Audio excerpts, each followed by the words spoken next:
నమస్తే, welcome to NH TV and Nationalist hub. నేను Raghunandan. So Bangladesh తాత్కాలిక ప్రభుత్వం ఏర్పాటైన తర్వాత ఆ ప్రభుత్వ సారథి, అక్కడ తాత్కాలిక ప్రధాని మొహమ్మద్ యూనుస్ తాను పావులు కదుపుతున్న సందర్భం. నిజానికి మనం ఇదివరకు చాలా డిస్కషన్స్లో మనం మాట్లాడుకున్నాం. మొహమ్మద్ యూనుస్ అమెరికాకు ఒక తోలుబొమ్మలాగా కీలుబొమ్మలాగా ఉన్న వ్యక్తి అనేది మనం ఇదివరకు చర్చల్లో మనం మాట్లాడుకున్నాం. అయితే ఇప్పుడు ఇదే వ్యక్తి మరి బంగ్లాదేశ్ కొంప ముంచబోతున్నాడా, లేకపోతే భారత్కు ప్రమాదం తీసుకొస్తున్నాడా అనే సందేహాలు కలుగుతున్నాయి. దాని గురించి మనం ఈ వీడియోలో మాట్లాడదాం. ఏంటంటే ఒక కీలకమైన వ్యక్తిని, ఆ వ్యక్తి యొక్క వర్గాన్ని కలవడం జరిగింది మొహమ్మద్ యూనిస్. సో హెఫాజత్ ఏ ఇస్లాం నాయకుడు మామ్నుల్ హక్. హెఫాజత్ ఏ ఇస్లాం అనేది ఒక అతివాద సంస్థ. అక్కడ యాంటీ ఇండియా స్లోగన్లు, యాంటీ ఇండియా యాక్టివిటీస్ చేసిన మామ్నుల్ హక్ అండ్ ఆ వర్గాన్ని మొహమ్మద్ యూనుస్ కలుసుకోవడం జరిగింది. కలుసుకొని ఏం చేశారు, మొత్తానికి ఆ ఫోటో అయితే ఇప్పుడు ఇంటర్నెట్లో వైరల్ అవుతోంది. సో రాబోయే ఎన్నికల గురించి మాట్లాడడానికి వీళ్లను కలిసినట్లుగా మనకు తెలుస్తోంది. అయితే రాబోయే ఎన్నికలు అంటే ప్రజాస్వామ్యబద్ధంగా జరగాల్సిన ఎన్నికల్లో ఈ అతివాద సంస్థ నాయకుడు వర్గాలతోటి కలవడం ఏమిటి అంటే ఏం చేయబోతున్నాడు మొహమ్మద్ యూనుస్? ఇక మరోవైపు ఇదొక్కటే కాదు, షేక్ హసీనా అంటే మాజీ ప్రధాని, భారత్కు అనుకూలంగా ఉన్న షేక్ హసీనా ఎవరెవరినైతే జైల్లో పెట్టిందో, ఏ సంస్థలనైతే ఉగ్రవాద సంస్థలు అంటూ ముద్ర వేసి నిషేధించిందో, ఆ జైల్లో పెట్టిన వాళ్ళందరినీ యూనుస్ బయటికి తీసుకొస్తున్నాడు. ఈ మామ్నుల్ హక్ను కూడా బయటికి తీసుకొచ్చిన సందర్భం. ఇక మరోవైపు జమాతే ఇస్లామీ, మనందరికీ తెలుసు జమాతే ఇస్లామీ నిషేధిత సంస్థ. దాని మీద కూడా మొహమ్మద్ యూనుస్ నిషేధాన్ని ఎత్తివేసిన పరిస్థితి. అంటే ఈ యాంటీ ఇండియా ఎలిమెంట్స్ ఏవైతే ఉన్నాయో అవన్నీ అన్ని కోణాల్లో అన్ని రకాలుగా కూడా పూర్తిగా స్వేచ్ఛ వాయువులు పీల్చుకుంటూ బంగ్లాదేశ్లో ఇప్పుడు పాగా వేసినట్లుగా మనకు అర్థమవుతోంది. ఇది ఎటు దారి తీస్తుంది, భారత్కు ఇది ఎలా ముప్పుగా మారబోతోంది? ఓకే, భారత్ బంగ్లాదేశ్కు భయపడాల్సిన అవసరం లేదు, కానీ అక్కడ కుట్రల్ని మాత్రం నిశితంగా పరిశీలించాల్సిన పరిస్థితి ఉంది. సో ఎటువంటి కుట్రలు ఇవి, ఎటువంటి పరిస్థితులు రాబోతున్నాయి, ఎటువంటి ప్రమాదంలో బంగ్లాదేశ్ పడబోతోంది, అక్కడి హిందువులు పడబోతున్నారు, మరోవైపు ఇది భారత్కి ఎలాంటి ముప్పు, ఇది మాట్లాడదాం. మనతో పాటు కల్నల్ పరమేశ్వర్ గారు ఉన్నారు, వారు జూమ్లో అందుబాటులో ఉన్నారు, మాజీ సైనికాధికారి. పరమేశ్వర్ గారు నమస్తే అండి, welcome to NH TV Nationalist hub. So ఇప్పుడు నేను ఇంట్రొడక్షన్లో చెప్పినట్టు, సో మొహమ్మద్ యూనుస్ ఈ మామ్నుల్ హక్ను కలవడం, అది కూడా ఎన్నికల గురించి మాట్లాడడానికి అనేది ఎలా అర్థం చేసుకోవాలి మనం? ఇట్ ఇస్ ప్రిటీ ఆబ్వియస్ అండి. అంటే ఇదివరకు కూడా మనం ఈ ప్రోగ్రామ్స్ లో మాట్లాడుకున్నాము. ఈయన మొహమ్మద్ యూనుస్ ఎవరైతే ఉన్నారో ఆయన యుఎస్ఏ ప్రాప్డ్ డాల్ అనేసి బొమ్మని సిఐఏ చెప్పినట్టు, CIA deep state, USA deep state చెప్పినట్టు ఆడుకునే మనిషి అని చెప్పి మాట్లాడుకున్నాము. మొహమ్మద్ యూనుస్ ఇన్ఫాక్ట్ ఇప్పటి నుంచి కాదు, I think CIA and FBI వీళ్ళందరూ కలిసి, వీళ్ళ డీప్ స్టేట్ కలిసి వర్క్ చేస్తుంది. అంటే సిఐఏ వాళ్ళ ఇంటెలిజెన్స్ ఏజెన్సీ అండ్ ఎఫ్బిఐ ఇవన్నీ కలిసి పనిచేస్తారు జనరల్ గా. సో ఈ మొహమ్మద్ యూనుస్ అనే ఆయన్ని లాస్ట్ 15 years నుంచి ప్రాపప్ చేస్తున్నారు వాళ్ళు, యూఎస్ఏ వాళ్ళు. లాస్ట్ 15 years నుంచి ఆయన్ని ఫండ్ చేయడము, ఆయన్ని స్ట్రాటజిక్ గా ట్రావెల్ చేయించడము, స్ట్రాటజిక్ గా ఆయన్ని ఇక్కడ అక్కడ చూపించడము as a neutral figure, as a progressive figure. అంటే development, pro development and neutral figure లాగా, నాన్ ఇస్లామిక్ ఫిగర్ లాగా కావాలని ప్రొజెక్ట్ చేశారు. ఇప్పుడు సడన్ గా గవర్నమెంట్ లో తీసుకొచ్చి కూర్చోబెట్టారు. టైం దొరికినప్పుడు డెమోక్రటికల్లీ ఎలక్టెడ్ గవర్నమెంట్ ని తీసేసి ఆయన్ని కూర్చోబెట్టారు. సో ఇప్పుడు ఏమవుతుందంటే వరల్డ్ కి మెసేజ్ ఏంటంటే చాలా న్యూట్రల్ కదా ఆయన. గ్రామీణ బ్యాంక్ అని స్టార్ట్ చేశారు, ఎన్జిఓ టైప్ బ్యాంక్ అది, దాంతో చాలా లక్షల మందికి బెనిఫిట్ అయింది. Is a progressive person. ఆయన ప్రోగ్రెసివ్ గా ఆలోచిస్తున్న దేశం గురించి ఇంకోటి ఇంటర్వ్యూ రావడం ఎందుకని ఒక ఇమేజ్ చూపిస్తున్నాం. కానీ వెనకాల చేంజ్ అంటే it is as of now, ఇప్పటిదాకా మనము ఎక్కువ అలా కాకూడదని అన్నాను కానీ, బట్ దెన్ స్లోలీ ఆయన చేసే యాక్టివిటీస్ అన్ని ఎట్లా ఉన్నాయంటే, సడన్లీ నా అంచనా ప్రకారం CIA deep state is, USA deep state is basically developing Bangladesh second Pakistan అండి. ఇప్పుడు పాకిస్తాన్ డిసింటిగ్రేట్ అయిపోతుంది, పాకిస్తాన్ రిట్రీవ్ చేసే స్టేట్ కూడా ఆల్మోస్ట్ లేకుండా అయిపోయింది సిఐఏకి, ఎవరికి ఆ దేశం అట్లా కుప్పకూలిపోతుంది. సో ఇంటర్నల్లీ ఇంప్లోడ్ అయిపోతుంది. సో పాకిస్తాన్ అలా ఇంప్లోడ్ అయిపోయినప్పుడు ఇండియాని చెక్ లో పెట్టడానికి ఒక నైబర్ కావాలి, ఎవరో ఒక నైబర్ కావాలి. So it looks like a plan B action by USA deep state. USA deep state is doing this to ensure that India is busy by some extent or other. ఇటు కానీ అటు కానీ, అంటే east కానీ west కానీ, north ఎట్లాగో China ఉంది, east కానీ వెస్ట్ కానీ ఏదో ఒక కంట్రీ ఎంగేజ్ చేసి పెట్టిందంటే ఇండియా రిసోర్సెస్ కొన్ని డైవర్ట్ అవుతాయి కదా. మనం will start concentrating on the eastern border.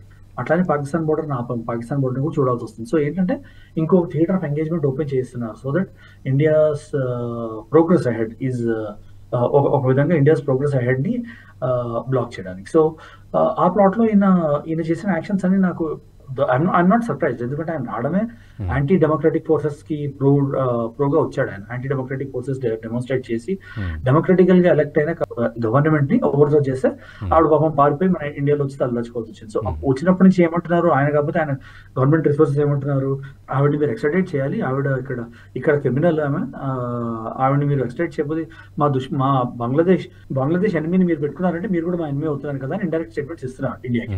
So అదే దానిలో ఇప్పుడు ఏమైందంటే హిఫాజత్ ఇస్లాం ఇది 2010 లో ఎప్పుడో ఫామ్ అయిన టెర్రరిస్ట్ గ్రూప్ ఇది. అండ్ వాళ్ళు వచ్చినప్పటి నుంచి they been making anti India, they been running up anti India sentiments. అదే కాకుండా they are completely pro Islamic studies, they are completely pro madrasa education, they are completely pro Islamicization of the society. So ఏంటంటే hardcore radicals అదొకటి. And secondly they are oppose to any societal or constitutional reforms అండి. వాళ్ళు రాజ్యాంగంలోనూ లేకపోతే societal norms ఏవైతే ఉన్నాయో వాటిల్లో మాత్రం సవరణలు తేడానికి వీల్లేదు అని ఈయన ఈ మొమినుల్ హక్ గారే ఎప్పటి నుంచో ఎన్నోసార్లు అంటున్నాడు. అండ్ సడన్లీ ఆయన కొన్నేళ్ల క్రితం బంగ్లాదేశ్ కి నరేంద్ర మోడీ గారు వెళ్ళినప్పుడు ఈ మొమినుల్ హక్ చేసిన ప్రదర్శన చాలా న్యూస్ లోకి వచ్చాయి with the help of his Hefazat Islam. దాని తర్వాత ఏమో కేసులు వచ్చాయి, దాన్ని జైల్లో పెట్టడం జరిగింది. బట్ దాన్ని అన్ఫార్చునేట్లీ ఇప్పుడు మొహమ్మద్ యూనిస్ ఆయనని తీసేసాడు బయటికి, దెన్ ఇంకో ఆయనని తీసాడు, జషీముద్దీన్ రెహమానీ అని ఒక ఆయన ఉన్నాడు. ఆయన అన్సరుల్లా బంగ్లా టీమ్ అని ఒక అవుట్ఫిట్ ఉంది, that is a pro Al Qaeda unit. And ఈ అన్సరుల్లా బంగ్లా టీమ్ కూడా also is also unidentified terrorist group. So వాళ్ళని ఆయన కూడా బయటికి తీశాడు. సో అండ్ ఆయన కూడా వచ్చి యాంటీ ఇండియా సెంటిమెంట్స్ ప్రమోట్ చేయడం మొదలెట్టాడు. సో వీటితో ఏమవుతుందంటే it is clear that the strategy for the current government, అంటే ఈ మొహమ్మద్ యూనిస్ లెడ్ గవర్నమెంట్ ఏంటంటే స్ట్రాటజీ ఏంటంటే ఇండియాకి ఎదురుకుండా వచ్చి ఇండియాని కౌంటర్ చేసి ఇండియన్ చెక్లో పెట్టే స్ట్రాటజీలో వెళ్తున్నారు. సో అయితే పరం గారు మీరు అన్న ప్రకారం చూస్తే ప్రస్తుతానికి షేక్ హసీనా క్రియేట్ చేసిన సామ్రాజ్యాన్ని కూలగొట్టడం అనేది ఒక ఫస్ట్ టార్గెట్. రెండోది ఒకవేళ భారత్తో గనక సత్సంబంధాలు లేకపోతే అది బంగ్లాదేశ్కే నష్టం కదా.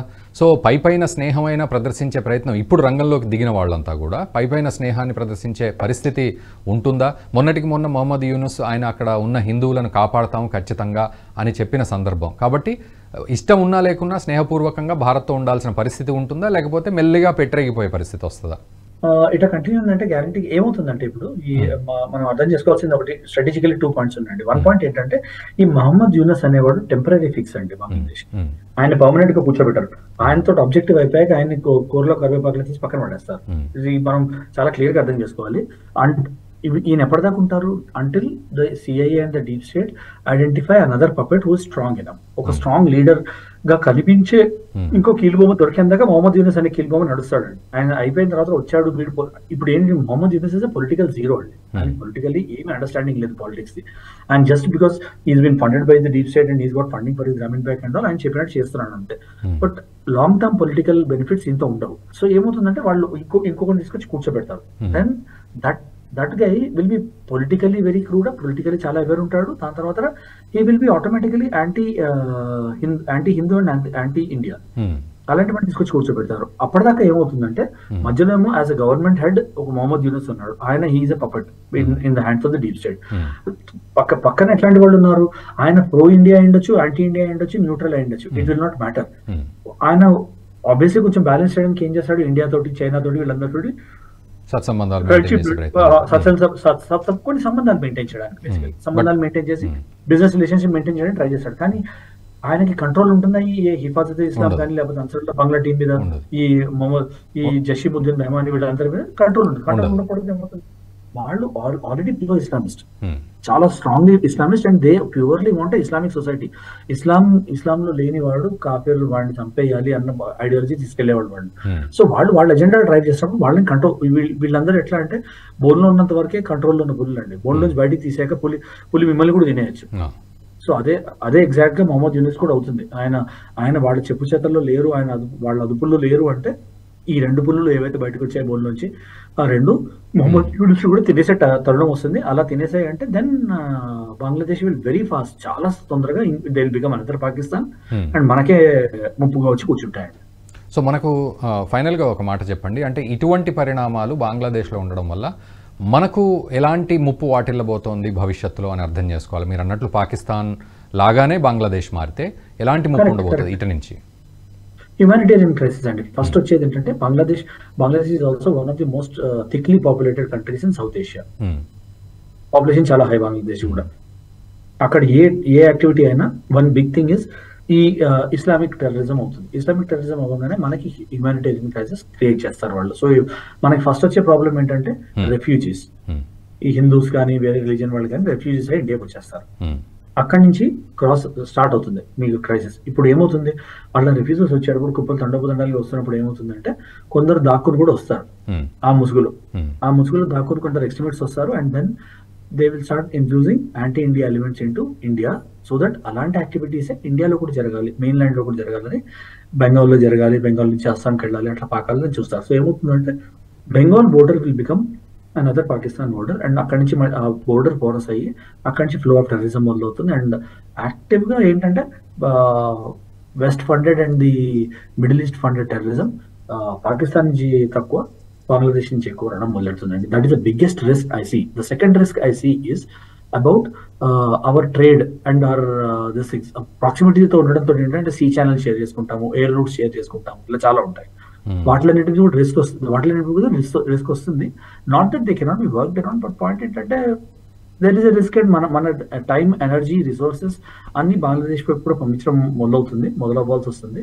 అండ్ మన ఇంట్రెస్ట్ లో, in our own interest, Indian government will also have to ensure that Bangladesh collapse కాకుండా ఉండడం కూడా మన తలనొప్పి అయిపోతుంది. బికాస్ బంగ్లాదేశ్ కొలాప్స్ ఏంటంటే మనకే తలనొప్పి అవుతుంది. సో అది కొలాప్స్ కాకుండా చూసుకోవడం కూడా మన తలనొప్పి అయిపోతుంది. సో ఏమవుతుందంటే we'll have to invest our resources and that is the biggest pain.